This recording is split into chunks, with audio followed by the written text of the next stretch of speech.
Hey, all, Baruch Levi B here from the Defiant Spirit, and I want to talk to you today about what I call the Gen-eagram.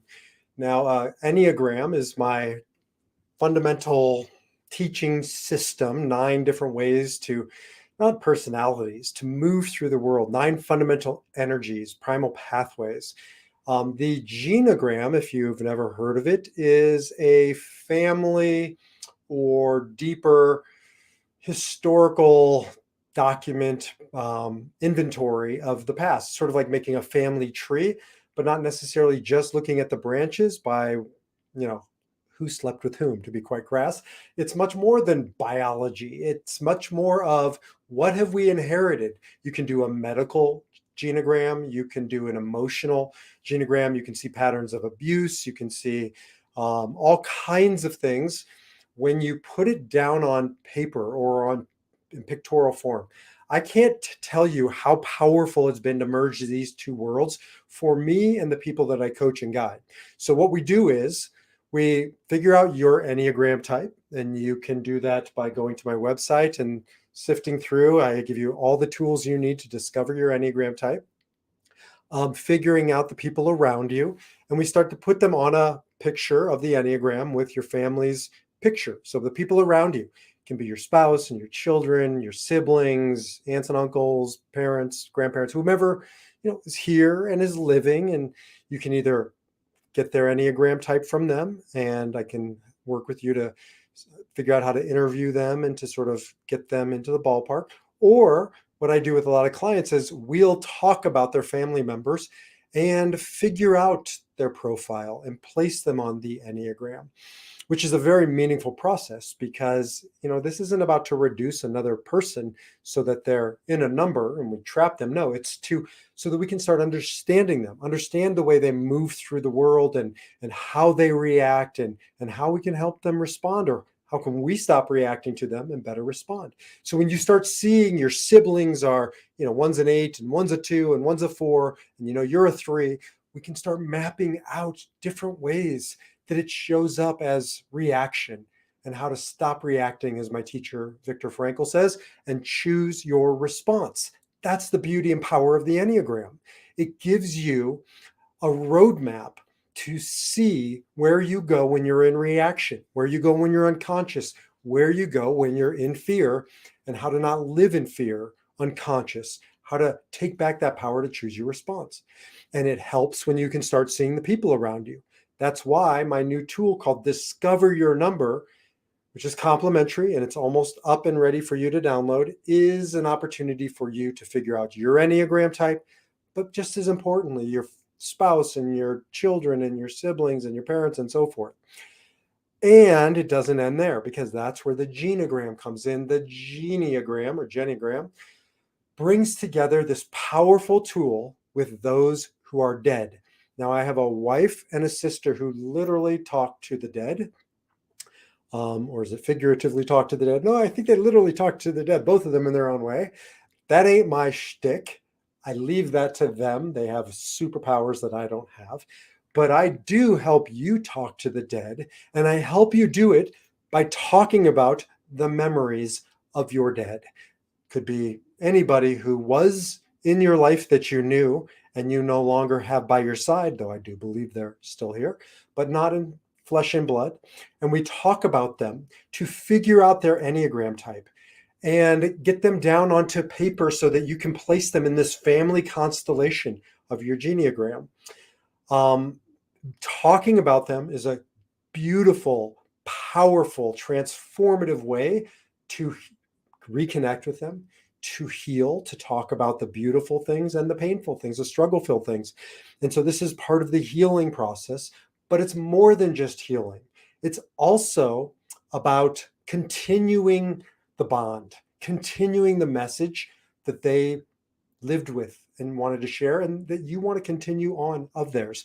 It's also about putting to bed, putting to rest those things that you don't want to continue on and that they need to have you let go, set down, no longer carry with you. So I work with people to figure out who your parents or your grandparents were from an Enneagram type, and we're talking about them and we're getting to revisit them and we're putting them down on paper as a picture. And again, I can't tell you how transformative it has been for me. I know the Enneagram. I do this work. I wrote a book on surviving loss, grieving my father. And yet, I don't know why I have this in front of me. I was just looking at it earlier. And yet, I still have had insights and breakthroughs figuring out his Enneagram type, putting him down on paper, my grandparents, even my great grandparents. Look, I never met my great grandparents. You might have never met yours or certainly don't remember them. Doesn't stop us from talking about them. And people will say, well, I don't know anything. And then they'll share a story. And that reminds me of another story and a little other insight or nugget, or maybe it's a family shadow, right? That was cast over. I have a great grandfather who cast a shadow over some of the family, and talking it through with my mom about her father, or reading an article about my great great grandfather, or just recalling a memory and then talking it through. Well, in this case with me, I'm telling you, things just start connecting. Synapses are connecting, thoughts are, neurons are firing. And I even believe that spirits start coming through in ways that you just couldn't have imagined without having this context of talking about your loved ones, the deceased loved ones, and using the structure of the Enneagram as a constructive way to have the conversation between us, with you and your living family members, with you and yourself about the dead, or maybe even with you and the dead, sitting in meditation, recalling things, bringing it to the surface. It is so healing. It's not always easy, but it's transformative.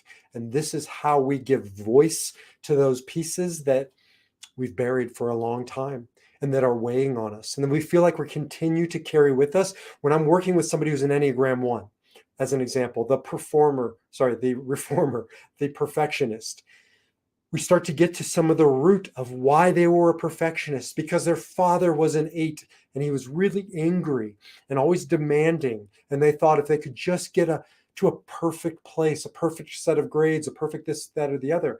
Now he's dead. They're still carrying that as a defense mechanism and as a strategy to win his approval and affection. It didn't work while he was living. It ain't going to work while he's dead. Once you start seeing that, we can choose to let go of the one, let go of the perfectionism, bring on some of those other pieces that he needs in his life, heal his father, who was an angry 8, who was just afraid and vulnerable. And as we go through this process and we see his loved ones on the Gen-eagram, we can start to then do his work of healing, but also of carrying on the beautiful and lasting legacy that is meant to continue on. So that's the Gen-eagram. I have a few podcasts that I've done on it. You can go back to defiantspirit.org on the podcast page and just scroll down. You'll see them.